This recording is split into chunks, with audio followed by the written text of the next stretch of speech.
It was the moment everyone thought they were waiting for, the guns falling silent, the war finally over. But what if that moment, captured in newspapers and celebrated around the world, was only the visible tip of a far more complex collapse? What if behind the grand surrender ceremony, deals were struck in dark rooms some never acknowledged, and others swept aside by the politics of victory? Tonight we open the hidden chapter of the end of the Third Reich, the secret German surrender you were never told about. By early 1945, the inevitable had become clear. The once mighty German war machine was collapsing. The Red Army pressed from the east, the Western Allies advanced from the west, and civilian Germany was caught in the middle. On 30 April, Hitler was dead. His successor Karl Dönitz confronted the reality of defeat and faced the impossible task of negotiating surrender, but to whom, how, and on what terms? Meanwhile, in Italy and in pockets of Germany, German commanders quietly began exploring local capitulations, ways to preserve what remained of their forces and perhaps surrender to the West rather than the Soviets. One such initiative was known to Americans as Sunrise, secret talks between SS General Karl Wolff and U.S. intelligence agents in Switzerland and Italy. On 4 May, German forces in the Netherlands, Northwest Germany, and Denmark formally surrendered to Field Marshal Montgomery at Lüneburg. Heath, a milestone overshadowed by larger events. Over the next days, the stage was set for the official unconditional surrender, but the fine print told a more intricate story.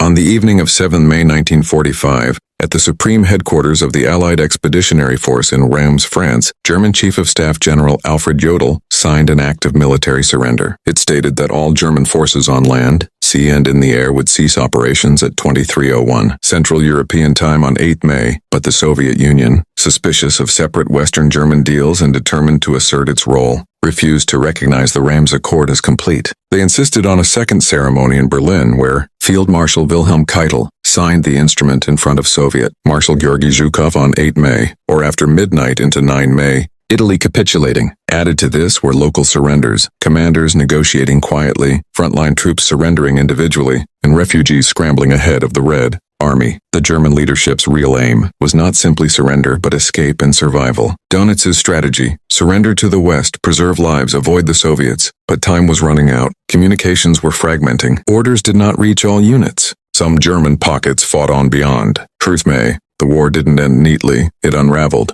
When the surrender went into effect, Europe faced the immense task of rebuilding, not politically, socially, physically, but the multi-tiered surrender laid the foundation for the next era, the Cold War. The fact that the Soviets demanded a second signing in Berlin was not just about protocol, it was about recognition and power. As National Geographic writes, the Reims surrender wasn't even reported in the Soviet press until a day afterward. For the West, the Reims signing meant the war in Europe was over. For the Soviets, the Berlin signing validated their immense sacrifice and claim to victory. Meanwhile, the existence of secret negotiations in Italy and the partial surrenders signaled that the German regime was trying to play its exit strategy on seeking better terms by first surrendering where it could and avoiding the bleak prospect of Soviet captivity or destruction. On the human level, thousands of German soldiers and civilians owed their lives to this chaotic ending. Local commanders surrendered, cities avoided further destruction, and the longest conflict in history finally ground to a halt. Yet pockets of resistance remained. The formal paperwork didn't reach all detachments, and the moral and legal reckoning for the Reich was just beginning. The multiple surrenders also complicate the simple narrative of Germany. Surrendered on 8 May and the war ended. They show a more fragmented, messy ending, one where timing, politics, geography, and survival all mattered. In the end, the secret surrender chapters of Nazi Germany teach us this: wars do not always end in one moment. They end in a torrent of actions, negotiated capitulations, hidden meetings, local fronts collapsing, and human beings trying to survive the fall. The visible signing ceremonies matter, but the invisible deals, the desperate flights, the negotiations and shadows, they shape how peace is won and how the next era begins. As we commemorate the end of the Second World War, remember that behind the cheering crowds and triumphant flags lies the quiet story of surrender, escape, and the fragile human instinct to survive. Because the war in Europe didn't just end in a schoolhouse in Reims or a railway station in Berlin, it ended in many places, many times by many hands. And in that mosaic of endings lies the full truth, that even in defeat, the Third Reich sought to control its last act. The guns may have fallen silent, but the consequences echo to this day.